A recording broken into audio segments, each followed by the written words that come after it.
A group of people led by two little young, precious souls at Vox.com, the left wing media site, want to cancel Beethoven. And I really do need to read you some of this so you get a sense of this. You know, Beethoven's Fifth Symphony. Dun, dun, no, that wrong one. Dun, dun, dun, dun, dun, dun, dun, dun. It is remarkable. The music that Beethoven produced while deaf is incredible music. It is incredible music.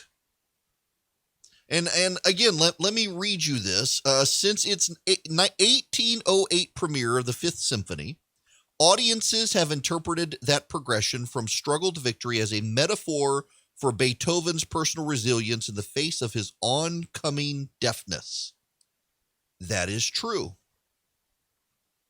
Or rather, that's long been the popular read among wealthy white men who embraced Beethoven and turned his symphony into a symbol of their superiority and importance. For others, women, LGBTQ plus people, and people of color, Beethoven's symphony may be predominantly a reminder of classical music's history of exclusion and elitism. As one New York City classical music fan wrote in the 1840s, for example, he wished that, quote, all women shall be gagged by officers duly licensed for the purpose before they're allowed to enter a concert room, end quote. Notice that they're nut picking. They're picking one crazy guy. But actually, is he really that crazy? And then they continue, some aspects of classical culture are still about policing who's in and who's out. And much of it started with Beethoven's Fifth. When you walk into a standard concert hall, there's an established set of conventions and etiquettes. Don't cough, don't cheer, dress appropriately. That's more about demonstrating belonging than appreciating the music. Wait. Well, why, when you walk into a standard concert hall, why does that have to do with Beethoven's Fifth? This is ridiculous. Classical music critic James Bennett II says Beethoven's popularity and centrality in classical culture is part of the problem. Quote, as you perpetuate the idea that the giants of the music all look the same, it conveys to the other that there's not a stake in that music for them. Oh my goodness gracious. This has nothing to do with Beethoven. It has to do with the fact, and this is something that some of these self-centered, and by the way, this is a level of self-centeredness.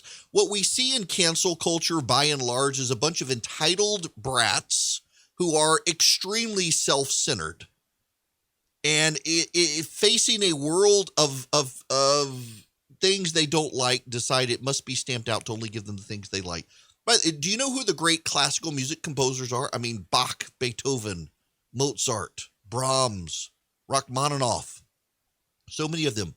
You know what? Yet they were from Europe. Do you know most European people are white? If you want to go find classical music composers from the 18th and 19th century from Africa, good luck. Go find them. Tell me if they exist. I don't know them. Maybe they do, but the idea that that classical music culture is too white, well, of course it is. It came from Europe. This is a bizarre.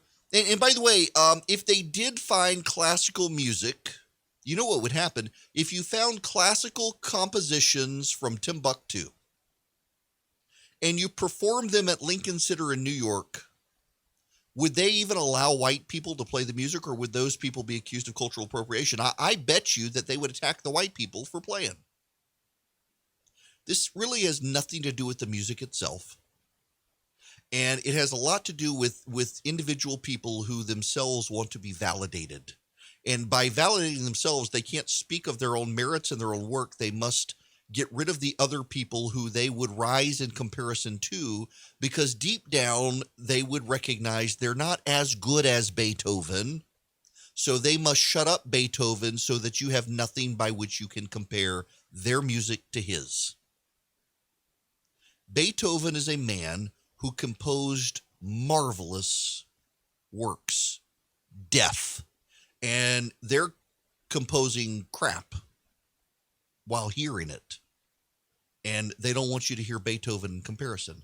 And that's what this is all about. This is about a bunch of people who aren't up to Beethoven's level, who don't like the fact that they're not up to Beethoven's level, who want to raise grievances so that you don't listen to Beethoven and listen to them instead. You know what? You don't have to listen to the music. You don't have to go to a concert. You don't have to do those things. You don't have to participate. I happen to think classical music is pretty awesome. I grew up listening to classical music.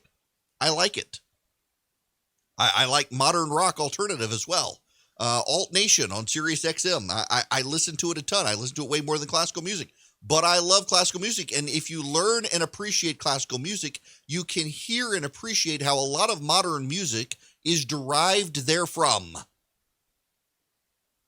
But they don't want you to deal with that because those people are too white and European and have better music than what the kids these days would prefer you to listen to. I'm sorry, again, if you can find me brilliant music from anywhere in the world, I'm willing to listen to it. Classically composed, brilliant music of Asian theme or African or South American or wherever. Alien, maybe the microbes on Venus they allegedly found, have some brilliant composers. I'd be interested to Venetian music or Martian music. But we're not going to find it. We have this. And they want to cancel it. These people need to be, these are the people who need to be canceled. The people who write this trash, the people who believe these idiotic things, they're the ones who need to be canceled. The people who believe that Beethoven is somehow playing his music is somehow sexist or what? Absolutely ridiculous that they would do this. Listen to this. Listen to this. Where's this link? Hang on a second. Here we go. This is from someone who actually plays. New York Philharmonic clarinist Anthony McGill, one of the few black musicians in the ensemble, agrees that Beethoven's inescapability makes classical music appear monolithic and stifling. He likens the inescapability of the Fifth Symphony to a wall between classical music and new, diverse audiences. If you pretend like there's no other music out there, that Beethoven is the greatest music that ever will matter, we're not promoting any of the composers alive today that are trying to become the Beethovens of the day. See, that gives away the game. This isn't about Beethoven. This is about people writing today who can't hold a candle to Beethoven, not getting their music played on stage, so we got to cancel Beethoven so we can hear the inferior stuff. Oh, how dare you say it's inferior stuff? Well, honestly, there are great composers who are alive today whose music is played. But when you play Beethoven, you're playing something that globally people recognize and globally people appreciate and globally people know the story. When you play Brahms or Beethoven or Mozart or Bach or Rachmaninoff or Haydn, you're playing music that is known around the world. And your new guy may be fantastic, maybe not, may be fantastic. There are ways to get their music out there. A lot of people go viral on the internet these days, and then they become big. But they don't even want to try. What they're trying to do is shut down the prior music to make way for new stuff. Good luck. Good luck doing that. Cancel culture. This is the ridiculous outer edges of counterculture, of cancel culture, and we should all push back against stupidity. And that's, people are stupid. Is Philip, who works with me, we're in the process of building a new website, and we're thinking, I need to do merchandise. I should sell coffee mugs and T-shirts that just say "people are stupid," because I think I probably say that every day on this radio show, and it's true. People are stupid, and you need to look no further than the people who write at Vox.com to find the stupidest people on planet Earth, and they're the ones who allegedly will explain the news to you. These are the people who believed that there was a bridge connecting the West Bank and Gaza. These are the people who wanted to know why Miami doesn't spread westward, pay no attention to the big swamp. People are stupid, and most of them write